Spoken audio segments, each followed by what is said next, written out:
जय हिंद साथियों, नमस्कार। स्वागत है आप सभी का हमारे इस चैनल यूज क्लासेस जीएस पे। आज हम लोग पढ़ने वाले हैं कंप्लीट आईयूपीएसी नेम, जिसको आप आराम से हर एक क्लास के लिए यूज कर सकते हैं। मेनली ये क्लास 10 के लिए रहेगा, लेकिन जिनको भी आईयूपीएसी नेम में किसी भी प्रकार का कोई इंटरेस्ट नहीं है, इस वीडियो के माध्यम से उनको इंटरेस्ट जरूर आएगा। ठीक है, तो आईयूपीएसी नेम इंपॉर्टेंट भी है क्योंकि बोर्ड एग्जाम में कम से कम 6-7 नंबर का पूछा जाता है हाई स्कूल के लिए, वही 8 से 10 नंबर का पूछा जाएगा इंटर के लिए। ठीक है, क्योंकि आईयूपीएसी नेम आता है हर चीज में, क्लास 10 में भी आता है, क्लास 12 में भी आता है। दोनों जगह आईयूपीएसी नेम का वेटेज बढ़िया है, अच्छा खासा वेटेज है। और आईयूपीएसी नेम आपका बेसिक भी है, आपको आईयूपीएसी नेम आना चाहिए। तो ठीक है, मेनली ये हिंदी मीडियम वालों के लिए रहेगा, यूपी बोर्ड हिंदी मीडियम वालों के लिए। ठीक है, इस वीडियो में हम लोग समझेंगे कि आईयूपीएसी नेम क्या होता है, आईयूपीएसी नामकरण हम लोग कैसे करते हैं। ठीक है, तो चलिए सबसे पहले हम लोग आईयूपीएसी नेम को जानने से पहले हम जानेंगे कि हाइड्रोकार्बन किसे बोलते हैं। ठीक है, सबसे पहले हम लोग थोड़ी सी चर्चा करेंगे हाइड्रोकार्बन के ऊपर, क्योंकि वहीं शुरुआत होती है आईयूपीएसी नेम की।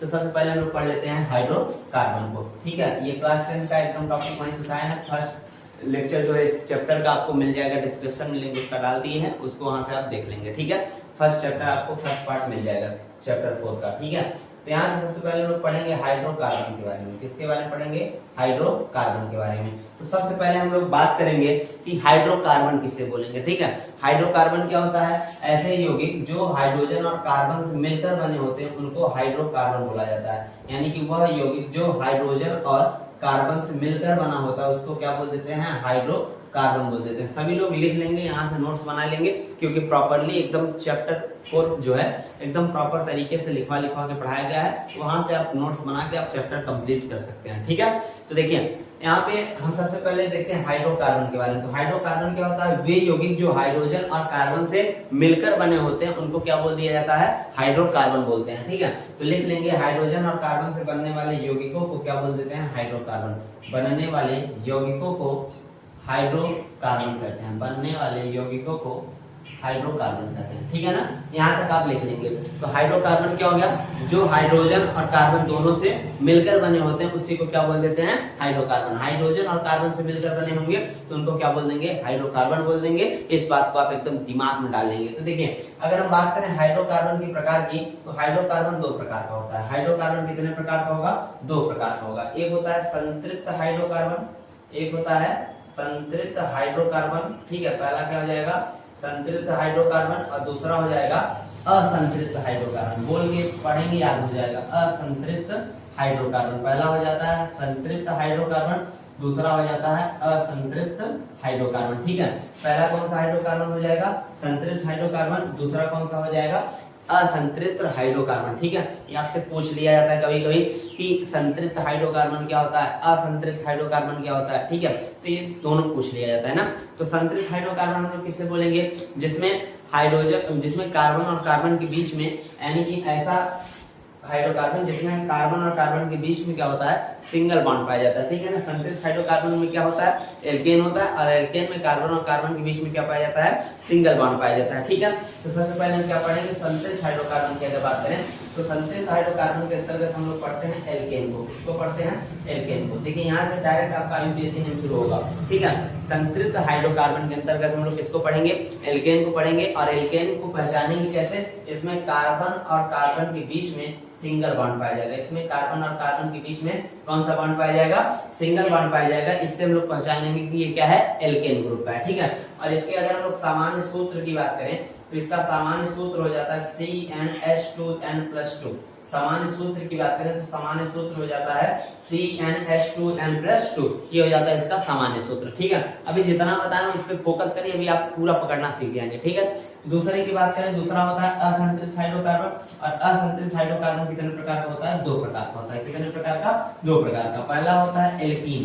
पहला क्या होगा? एल्कीन। और दूसरा होता है एल्काइन।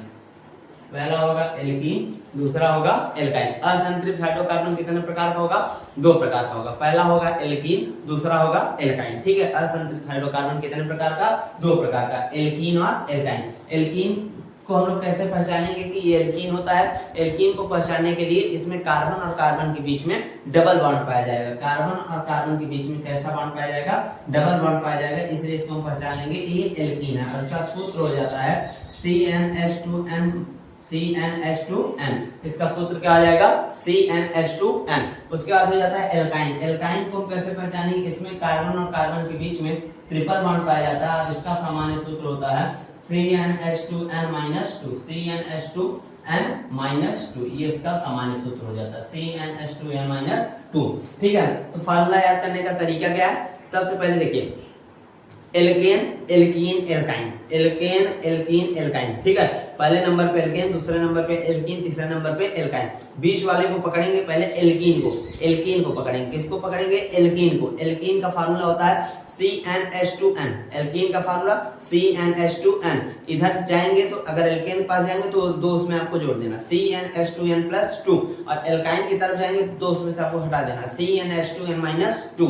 ठीक है, तो alkane alkene alkyne, alkane alkene alkyne. ठीक है, जोड़ना है, हटाना है, घटाना है। कितना जोड़ना है, दो जोड़ना है, दो हटाना है और दो घटाना है, वही बन जाएगा एल्केन एल्कीन एल्काइन। देखिए यहाँ पे दो जोड़ दिया गया CnH2n+2, यहाँ पे दो हटा दिया गया CnH2n, यहाँ पे दो घटा दिया गया CnH2n-2, तो alkane alkene alkyne, alkene alkane alkene alkyne. ये हो गया संतृप्त हाइड्रोकार्बन में एल्केन, इसमें होता है कार्बन और कार्बन के बीच में सिंगल बॉन्ड। असंतृप्त हाइड्रोकार्बन में होता है एल्कीन और एल्काइन, एक में होता है कार्बन और कार्बन के बीच में डबल बॉन्ड, दूसरे में होता है कार्बन और कार्बन के बीच में ट्रिपल बॉन्ड। इतनी बात आप ध्यान रखेंगे। ठीक है, इसका सूत्र होता है CnH2n और एल्काइन का सूत्र होता है CnH2n-2। इसको आराम से लिखते चलेंगे। अब देखिए इसका हम नामकरण तो भी करेंगे। नामकरण करने से पहले अगर हम बात करें इसका अनुलग्न, मतलब कि क्या कहते हैं, जो बाद में लगेगा, ठीक है ना, जो इसमें बाद में जुड़ता है, तो जो पहले जुड़ता है उसको बोलते हैं पूर्व लग्न प्रीफिक्स। जो पहले जुड़ेगा उसको बोलते हैं पूर्व लग्न प्रीफिक्स। लेकिन इसमें पूर्व लग्न नहीं जुड़ता है, इसमें अनुलग्न जुड़ता है, यानी कि बाद में जुड़ता है ये। तो बाद में जुड़ने के लिए क्या बोलते हैं, उसको अनुलग्न बोलते हैं। बाद में जुड़ने के लिए क्या बोलते हैं, अनुलग्न। और अनुलग्न को क्या बोलते हैं, सफिक्स। अनुलग्न को क्या बोला जाता है, सफिक्स। और इसमें सफिक्स में क्या जुड़ता है, एन जुड़ता है। क्या जुड़ता है, एन जुड़ता है। सफिक्स में क्या जुड़ेगा, एन जुड़ेगा। ठीक है ना, सफिक्स में क्या जुड़ जाएगा, एन जुड़ जाएगा। और इसमें सफिक्स में क्या जुड़ेगा, यानी कि अनुलग्न इसका क्या जुड़ता है बाद में। अभी कैसे जुड़ता है, क्यों जुड़ता है, अभी आपको सब बताया जाएगा। इसमें जुड़ जाएगा इन, इसमें क्या जुड़ेगा, इन जुड़ेगा। ठीक है, इसमें क्या जुड़ता है, इन, और इसमें क्या जुड़ेगा, आइन जुड़ेगा। इसमें सफिक्स में क्या जुड़ता है, आइन। ठीक है ना, सफिक्स में क्या जुड़ेगा, आइन जुड़ेगा। इस बात को आप एकदम दिमाग में अपने डाल लेंगे। ठीक है, एल्केन की बात हो गई, एल्कीन की बात हो गई, एल्काइन की बात हो गई। एल्केन एल्कीन एल्काइन, एन इन आइन, याद करने का तरीका बढ़िया है। एन इन आइन, एल्केन में एन जुड़ेगा, एल्कीन में इन जुड़ेगा, एल्काइन में आइन जुड़ेगा। ठीक है, लास्ट में। अब देखिए, अब इसको थोड़ा हम लोग पकड़ते हैं कि जो यन है, यन की जगह पे क्या है, यन का मतलब होता है नंबर ऑफ कार्बन। यहाँ पे आपको नंबर ऑफ कार्बन लिखना है कि एक कार्बन है, कि दो कार्बन है, तीन कार्बन है, चार कार्बन है, कितने कार्बन है ये आपको लिखना है। तो किस कार्बन का क्या नाम होता है उसको थोड़ा समझ लेते हैं। ठीक है, देखिए जैसे अगर C1 है, C2 है, C3 है, C4 है, C5, C6, C7, C8, C9, C10, इस तरीके से कार्बन की अलग अलग क्या है, श्रृंखला है। कार्बन की अलग अलग क्या है, श्रृंखला है। ठीक है, तो देखिए C1 अगर एक कार्बन है तो एक कार्बन के लिए होता है मेथ, एक कार्बन के लिए क्या होता है, मेथ। दो कार्बन है, दो कार्बन के लिए होता है एक। तीन कार्बन है तो तीन कार्बन के लिए होता है प्रो। चार कार्बन है, चार कार्बन के लिए होता है ब्यूट। ठीक है, meth, eth, pro, but, pent, hex, hept, oct, non और डेक। ठीक है, ये होता है कार्बन के। अगर एक कार्बन है तो मेथ, दो कार्बन है तो एथ, तीन कार्बन है तो प्रोप, चार कार्बन है तो ब्यूट, पांच कार्बन है पेंट, छह कार्बन है हेक्स, सात कार्बन के लिए हेप्ट, आठ कार्बन के लिए ऑक्ट और नौ कार्बन के लिए नॉन, 10 कार्बन के लिए डिक या डेक। ठीक है, ये होता है अलग अलग इसके कार्बन के नेम। ठीक है, कार्बन के नेम के आधार पर इसका नाम लिख लेंगे। तो इसको हिंदी में भी लिख सकते हैं मेथ, एथ, प्रोप, ब्यूट, पेंट, इस तरीके से आप हिंदी में लिख सकते हैं, लेकिन आईपीएससी नाम हमेशा इंग्लिश में लिखा जाता है। ठीक है, तो इस बात को आप समझ लिए होंगे। तो सबसे पहले हम लोग अब एल्केन का नामकरण करेंगे, उसका स्ट्रक्चर बनाएंगे, फिर एल्कीन का नामकरण करेंगे, उसका स्ट्रक्चर बनाएंगे, फिर इसके बाद अन्य आईपीएससी नेम को हम लोग पढ़ेंगे। अगर हम बात करें थोड़ा सा आईपीएससी नेम की फुल फॉर्म की, तो आईपीएससी नेम का फुल फॉर्म होता है International Union of Pure and Applied Chemistry. ठीक है, आईपीएससी का फुल फॉर्म होगा International Union of Pure and Applied Chemistry. IUPSC का full form International Union of Pure and Applied Chemistry. लिख लेंगे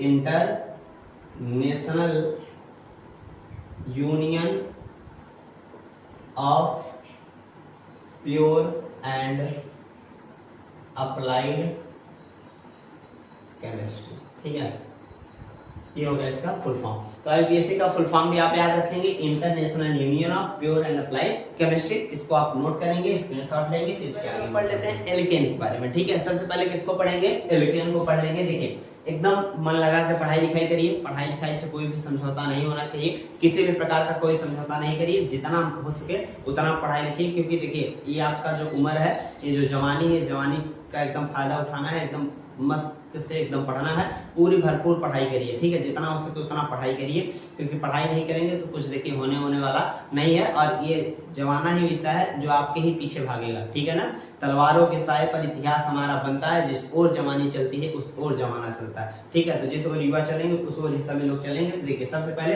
एल्केन को पढ़ लेते हैं। किसको पढ़ लेते हैं? एल्केन को। ठीक है, इस बात को एकदम ध्यान रखिएगा कि जिस ओर जवानी चलेगी उस ओर जमाना चलेगा। तो आप जैसा पढ़ लिख के अपने पीछे दुनिया को ले चलेंगे वैसी दुनिया चलेगी, लेकिन पहले बात क्या होनी चाहिए कि आपको पढ़ा लिखा होना चाहिए। ठीक है, तो सबसे पहले लोग किसको पढ़ लेते हैं? एल्केन को पढ़ लेते हैं। देखिए एल्केन का सामान्य सूत्र इसमें देखिए, कार्बन और कार्बन के बीच में कौन सा बॉन्ड होगा?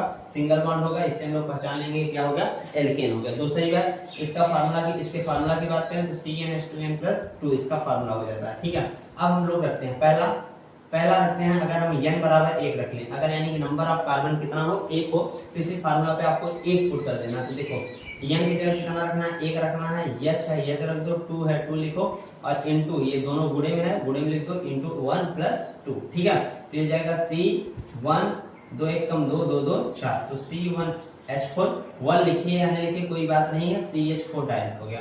CH4 क्या हो गया? डायरेक्ट। अब n बराबर 1, n बराबर कितना है? 1 है। ठीक है, n बराबर n बराबर कितना लिखा है? यहाँ पे 1 लिखा है। तो देखिए n की जगह कितना, अगर एक कार्बन है, नंबर ऑफ कार्बन कितना है? 1 है, तो इसमें प्रीफिक्स, ये सब इसको हम लोग क्या बोलते हैं? सब प्रीफिक्स है। ये सभी क्या है? प्रीफिक्स, यानी कि पूर्व लग्न है, ये पहले लिखे जाएंगे। ये कैसे लिखे जाएंगे? कहाँ पे? पहले लिखे जाएंगे। तो n बराबर कितना है? 1 है। n बराबर कितना है? 1। तो n बराबर जब 1 है तो इसके लिए प्रीफिक्स कितना आया? मेथ आया। प्रीफिक्स कितना आया? मेथ आया। ठीक है, अब यहाँ पे देखेंगे कि कार्बन और कार्बन के बीच में कौन सा बॉन्ड है? सिंगल बॉन्ड है। इससे पहचान लेंगे कि ये एल्केन ग्रुप है, और एल्केन ग्रुप में क्या जुड़ेगा? n जुड़ेगा, और मेथ प्लस n बराबर हो जाता है मेथेन। मेथ प्लस n बराबर हो जाएगा मेथेन। ठीक है, क्या हो जाएगा? मेथेन हो जाएगा। तो मेथेन का फार्मूला हो गया CH4। इसका स्ट्रक्चर भी आप बना लेंगे। कार्बन कितना है? 1, इसको बीच में रखेंगे। हाइड्रोजन कितना है? 4, इसको अगल बगल रख देंगे। ठीक है ना, इस तरीके से इसका आप क्या बना लेंगे? स्ट्रक्चर बना लेंगे, single bond single bond single bond. तो ये पहला हो गया मेथेन का। तो ये मेथेन वाला आपको समझ में आ गया होगा। इस तरीके से आपको सारा स्ट्रक्चर सिंगल बॉन्ड वाला बना लेना है। इसी तरीके से हम लोग थोड़ा दूसरा वाला समझ लेते हैं। दूसरा क्या है? अगर हम n बराबर क्या लिख लें? 2 लिख लें। n बराबर कितना रख दें? 2 रख दें। इसे फार्मूला पे आपको पुट कर देना है। फार्मूला क्या है? CnH2n+2। तो n बराबर क्या रखना है आपको? 2 रखना है। तो n की जगह क्या रख देंगे? 2। C2H2 इंटू n की जगह कितना रखना है? 2 रखना है, फिर प्लस में 2। तो C2, 2 दूना 4 2 6, H6। तो 2 कार्बन है, तो 2 कार्बन के लिए क्या हो जाएगा? 1 हो जाएगा। तो 2 कार्बन के लिए क्या लिख देंगे? 1 लिख देंगे। और उसके अलावा ये यहाँ पे पूरा इनके बीच में कौन सा बॉन्ड है? सिंगल बॉन्ड है। सिंगल बॉन्ड के लिए क्या लगेगा? n लगेगा। तो 8 प्लस n बराबर हो जाएगा एथेन। क्या हो जाएगा? एथेन हो जाएगा। आईयूपीएसी नाम हमेशा इंग्लिश में लिखना है, कि इसमें लिखना है, इंग्लिश में लिखना है। तो इस तरीके से क्या बन जाएगा? एथेन बन जाएगा। आप चाहें तो इसका भी स्ट्रक्चर क्या कर सकते हैं? बना सकते हैं। ठीक है, तो एथेन का स्ट्रक्चर बना लीजिए। कार्बन कितना है? 2 कार्बन लिख देंगे। हाइड्रोजन कितना है? 6 हाइड्रोजन लिख देंगे। 3 4 5 6, single bond single bond single bond single bond single bond single bond. अब देखिए ये स्टेबल भी होता चला जा रहा है ना। यहाँ पे कार्बन कितना था? कार्बन के लास्ट ऑर्बिटल में 4 इलेक्ट्रॉन। 4 इलेक्ट्रॉन की और जरूरत होती है स्टेबल होने के लिए। तो 4 1 5 1 6 1 7 1 8। इधर भी इसे हो गया 1 2 3 4। इनके भी साझेदारी हो रही है, इलेक्ट्रॉनों की क्या हो रही है? साझेदारी हो रही है। ये दोनों समझ में आ गया होगा। अब थोड़ा सा हम एक बड़ा सा ले लेते हैं, उसके बाद अगले टॉपिक यानी कि एल्कीन की ओर चलेंगे। ठीक है, जैसे मान लीजिए n बराबर ले लेते हैं 6। n बराबर क्या ले लेते हैं? 6। तो उसी फार्मूला पुट कर देंगे। फार्मूला क्या है हमारा? CnH2n+2। तो C n की जगह पे 6 H2 इंटू n। n की जगह फिर क्या लिख देना है? 6 लिख देना है, प्लस में 2। तो C6 6 दूनी 12 2 14, ये 14 हो गया। ठीक है, तो 6 कार्बन के लिए क्या हो जाएगा? 6 कार्बन के लिए हेक्स। तो 6 कार्बन के लिए क्या लिख देंगे? हेक्स। और ये एल्केन ग्रुप है तो Na जुड़ेगा, तो हेक्स प्लस n बराबर हो जाएगा हेक्सेन। हेक्स प्लस n बराबर क्या हो जाएगा? हेक्सेन हो जाएगा। और इसका फार्मूला भी आप लिख लेंगे हेक्सेन का, C6H14। इसका स्ट्रक्चर बना लीजिए। कार्बन कितना है? 6 2 3 4 5 6। हाइड्रोजन कितना है 14, 1 2 3 4 5 6 7 8 9 10 11 12 13 14, हाइड्रोजन 14 हो गया। इसी तरीके सिंगल बॉन्ड के साथ आप क्या करेंगे जोड़ देंगे, ठीक है। सिंगल बॉन्ड सब जगह कौन सा बॉन्ड लगेगा, सिंगल बॉन्ड लगेगा। ये एल्केन ग्रुप हो गया। इसी तरीके से आपको n बराबर 3 रख लेना है, 4 रखना है, 5 रखना है, 6 का कराती है, 7 8 9 10। प्रैक्टिस के लिए आप इसका स्ट्रक्चर बनाएंगे, हर जगह सिंगल बॉन्ड लगेगा, इसको क्या करेंगे नोट डाउन कर लेंगे, ठीक है। इसका ठीक है, एल्कीन ग्रुप को हम लोग डिस्कस करेंगे। अगला ग्रुप हमारे लिए कौन सा हो जाएगा, एल्कीन, ठीक है। एल्कीन का जो एल्कीन में आपको बताया गया था कि ब्लास्ट में जुड़ता है। एल्कीन में कहां पे जुड़ता है, लास्ट में जुड़ता है। तो क्या जुड़ेगा यहाँ पे, ईन जुड़ेगा। एल्कीन में क्या जुड़ेगा, ईन। और जो लास्ट में जुड़ेगा उसको हम लोग बोलते हैं अनुलग्न, यानी कि सफिक्स। और जो पहले जुड़ता है उसको हम लोग बोलते हैं प्रीफिक्स, यानी कि पूर्व लगना, ठीक है। इस बात को आप एकदम क्या रखेंगे, दिमाग में डाल के रखेंगे, ठीक है। चलिए सबसे पहले हम लोग बात करते हैं एल्कीन की। इसके फार्मूला की बात कर लें तो फार्मूला होता है CnH2n। और इसमें कार्बन और कार्बन के बीच में कौन सा बॉन्ड पाया जाएगा, डबल बॉन्ड पाया जाता है। कार्बन और कार्बन के बीच में कौन सा बॉन्ड पाया जाता है, डबल बॉन्ड पाया जाता है। उसी को क्या बोल देते हैं, एल्कीन बोल देते हैं, ठीक है। तो देखिए यहाँ पे सबसे पहले लिखेंगे, आगे हम लोग स्ट्रक्चर इसका कंप्लीट समझेंगे। सबसे पहले n बराबर कितना रखते हैं, 2 रख लेते हैं, ठीक है। n बराबर किस पे बनाते हैं, 2 पे। देखिए 1 पे इसका स्ट्रक्चर नहीं बन पाएगा, 1 पे इसका स्ट्रक्चर नहीं बनता। कुछ एक्सेप्शन भी होता है केमिस्ट्री में, आपको पता ही होगा। तो 1 पे इसका स्ट्रक्चर नहीं बनता है, बना के चेक करिएगा, नहीं बनेगा। बस उसका नाम लिख लीजिएगा मेथिन। पहले का नाम क्या होता है, मेथिन होता है, ठीक है ना। पहले का नाम क्या हो जाएगा, मेथिन। और दूसरा हम लोग बनाते हैं n बराबर 2 पर। तो ये हो जाएगा C2H2 इंटू n की जगह कितना रखना है, 2 रखना। तो ये हो जाएगा C2H4। C2 कितना हो जाएगा, यस 4। तो 2 कार्बन के लिए क्या होता है, एथ। और इसका जो अनुलग्न होता है इन, तो एथ प्लस इन बराबर हो जाएगा एथीन। क्या हो जाएगा, एथ प्लस इन बराबर हो जाएगा एथीन। यहाँ पे क्या हो जाएगा, एथीन हो जाएगा, ठीक है। क्या हो जाएगा, एथीन हो गया, ठीक है। कोई दिक्कत नहीं होना चाहिए, आराम से आपको यूपीएससी ने समझ में आ रहा होगा, ठीक है। क्योंकि जितनी मेहनत हो सके उतनी मेहनत, दिमाग सब लगा दो यहाँ पे पढ़ने के लिए, पूरा मेहनत से पढ़ लो। क्योंकि किसी के आगे अभी आपको झुकना नहीं है, ठीक है। क्योंकि आप सिकंदर हैं, क्या है, सिकंदर। एकदम जो सिकंदर है, हालात के कदमों पर सिकंदर नहीं झुकता। टूटा कोई तारा तो जमीन पर नहीं गिरता, गिरते शौक से दरिया समंदर में, लेकिन किसी दरिया में समुंदर नहीं गिरता। जितनी हो सके उतनी मेहनत से पढ़िए, जितना हो सके उतना लगन से पढ़िए। क्योंकि किसी के आगे आपको आगे चल के गिरना नहीं है, झुकना नहीं है। आराम से कभी भी झुकना है, किसी कभी भी गिरना है तो किताबों के आगे गिरना है, किताबों के आगे झुकना है। क्योंकि वही चाहेगी तो आपको मुकद्दर तक लेके जाएगी, वही चाहेगी तो आपको सिकंदर बना के छोड़ेगी, ठीक है ना। तो जितना हो सके उतना मेहनत आपको कर देना है समझने के लिए। क्योंकि अभी आप चीजों को समझिए, ठीक है। ज्यादा इधर उधर की चीजों में ना पढ़िए। बहुत ऑनलाइन टीचर ऐसे भी हैं जो आपको भड़काने में लगे हैं, ठीक है। पीपीटी से पढ़ाना बहुत बड़ी बात नहीं होती। कोई भी पीपीटी आके लगा के पीछे समझा के चला जाए तो वो पढ़ाई नहीं होती, ठीक है। आजकल पीपीटी वाला सिस्टम आ गया, तो जो सबसे खराब सिस्टम है कि इसमें टीचरों का फायदा है, बिना मेहनत किए आएंगे, आपको पीपीटी बना के आएंगे, किसी ऑपरेटर से पीपीटी बनवा लेंगे, उसे पीपीटी से आपको एक्सप्लेन कर देंगे। तो देखिए पीपीटी वाले टीचरों से, मास्टरों से दूर रहिए। क्योंकि पीपीटी वही होगा, वही आपको पढ़ा के चले जाएंगे, ठीक है। तो देखिए पीपीटी से क्या होगा, उस पर आपको इफेक्ट नहीं बहुत ज्यादा पड़ पाता है। वो आए पढ़ के गोला करके चल देंगे, ठीक है। तो इससे बढ़िया क्या है, आप अपने समझिए चीजों को। अगर वो भी समझा रहे हैं तो उस पर भी फोकस करिए, क्योंकि फुल फोकस होकर आपको ही समझना है। अगर आप लिख लिख के पढ़ेंगे, चीजों को लिखते जाइए, जितना पढ़ रहे हैं उतना लिखते जाइए, तो आपका नोट्स भी जो है कंप्लीट होता चला जाएगा, ठीक है ना। और एक बेहतर तरीका होता है लिख लिख के पढ़ने का। जब भी पढ़िए लिख लिख के पढ़िए, जितना हो सके उतना लिख के पढ़िए, ठीक है ना। तो चलिए आगे देखते हैं। C2H4 एथ प्लस ये हो गया एथीन। इसका स्ट्रक्चर बना लेते हैं। कार्बन कितना है, 2, जो क्या कहते हैं कम मात्रा में उसको बीच में रखें। कार्बन हमेशा बीच में रहेगा, ठीक है। इसमें बहुत ज्यादा संदेह बात नहीं है। हाइड्रोजन कितना है, 4। हाइड्रोजन 4 को रख दीजिए अलग अलग, ठीक है। हाइड्रोजन कितना हो गया, 4 हाइड्रोजन हो गया। तो हाइड्रोजन हमेशा एक एक इलेक्ट्रॉन ही लेगा, सिंगल ही बॉन्ड बनाएगा। और कार्बन के बीच में कौन सा हो गया, डबल बॉन्ड। अब गिन लेते हैं 4 इलेक्ट्रॉन पूरा हुआ कि नहीं। 1 2 3 4, 1 2 3 4, दोनों कार्बन क्या हो गए हैं, पूरे हो गए, ठीक है। 2 के दोनों कार्बन पूरे हो गए। अब इसके आगे हम थोड़ा सा समझ लेते हैं अगला वाला। अब हम लोग ले लेते हैं n बराबर 5 पे, ठीक है। n बराबर किस पे बना लेते हैं, 5 पे। तो क्या हो जाएगा, C5H2 इंटू 5। तो ये हो जाएगा C5H10। C5H10 अगर ठीक 2 गुना रहेगा तो एल्कीन रहेगा। इस बात को आप याद रखेंगे। अगर कार्बन, नंबर ऑफ कार्बन का ठीक 2 गुना हाइड्रोजन है तो एल्कीन हो गया है। और नंबर ऑफ कार्बन का ठीक 2 गुना से 2 ज्यादा है तो एल्केन हो गया है। और नंबर ऑफ कार्बन के 2 गुना से ठीक 2 कम है तो वो एल्काइन हो गया। इस बात को आप ध्यान रखेंगे। कार्बन के नंबर ऑफ कार्बन के 2 गुना अगर हाइड्रोजन ठीक है। नंबर ऑफ कार्बन के 2 गुना अगर हाइड्रोजन है, यानी कि अगर कार्बन 5 है हाइड्रोजन 10 है तो एल्कीन है। अगर कार्बन 5 है हाइड्रोजन 10 में से 2 घटा दो 8 है तो एल्काइन है। अगर कार्बन 5 है और हाइड्रोजन 10 दूना 12 मतलब 5 दूना 10 2 12 2 ज्यादा है तो एल्केन है। ठीक है, इस बात को आप एकदम दिमाग में रखेंगे। ठीक है, C5 एस्टर में इसका नामकरण कर दीजिए। 5 कार्बन के लिए होता है पेंट, तो पेंट 5 कार्बन के लिए क्या होगा पेंट, इसमें जुड़ेगा क्या इन, पेंट प्लस इन बराबर हो जाएगा पेंटीन। पेंट प्लस इन बराबर क्या हो जाएगा पेंटीन हो जाएगा। इसका स्ट्रक्चर बना लीजिए। कार्बन कितना है 5, 3 4 5। हाइड्रोजन कितना है 10, 1 2 3 4 5 6 7। उसके बाद ये हाइड्रोजन कितना है 10 है ना, 8 9 10, ये 10 हाइड्रोजन हो गया। जहां जहां हाइड्रोजन वहां सिंगल बॉन्ड लेगा, क्योंकि हाइड्रोजन के पास एक इलेक्ट्रॉन ऑलरेडी पहले से होता है, एक इलेक्ट्रॉन की उसको जरूरत होती है। फिर यहाँ पर भी सिंगल बॉन्ड बिछा लीजिए। देखिए एक कार्बन 4 इलेक्ट्रॉन चाहिए, 1 2 3 4 पूरा है। इस कार्बन को भी 4 चाहिए, 1 2 3 4 ये भी पूरा है। इस कार्बन को भी 4 चाहिए, 1 2 3 और 1 4। इस कार्बन को भी 4 चाहिए, 1 2 2 2 4। इस कार्बन को भी 4 चाहिए, 1 2 3 4। इसका नामकरण इस तरीके से कर लेंगे।